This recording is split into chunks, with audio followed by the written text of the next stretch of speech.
निर्जला एकादशी व्रत कथा। ज्येष्ठ शुक्ल एकादशी को निर्जला एकादशी कहा जाता है।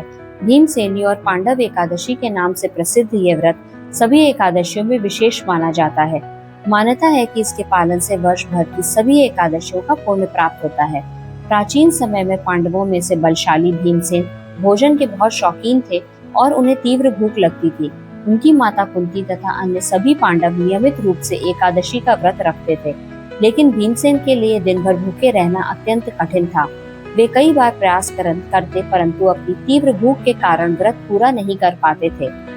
एक दिन भीमसेन ने महर्षि वेदव्यास के पास जाकर विनम्रता पूर्वक कहा, हे पितामह, मेरे सभी भाई, माता और पत्नी एकादशी का व्रत करते हैं, परंतु मैं अत्यधिक भूख के कारण यह व्रत नहीं कर पाता।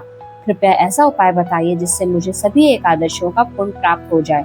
भीमसेन की बात सुनकर वेदव्यास जी ने कहा, हे भीम, यदि तुम स्वर्ग प्राप्त करना चाहते हो और पापों से मुक्ति चाहते हो तो ज्येष्ठ मास के शुक्ल पक्ष की एकादशी का निर्जला व्रत करो।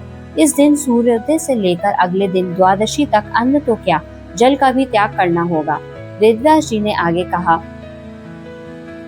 इस दिन का कठोर निर्जला व्रत करने से वर्ष भर की सभी एकादशियों का फल प्राप्त होता है।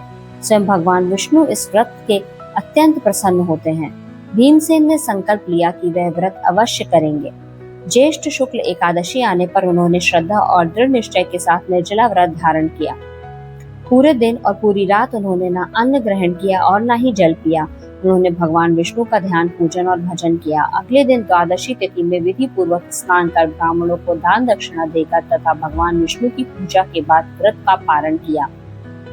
उनकी कठोर तपस्या और श्रद्धा से भगवान विष्णु अत्यंत प्रसन्न हुए और उन्हें सभी एकादशियों का व्रत का फल प्रदान किया। कथा में वर्णित है, जो मनुष्य श्रद्धा पूर्वक निर्जला एकादशी का व्रत करता है उनके अनेक जन्मों के पाप नष्ट होते हैं और अंत समय में भगवान विष्णु के धाम की प्राप्ति होती है। इसी कारण यह एकादशी भीमसेनी एकादशी के नाम से भी प्रसिद्ध हुई।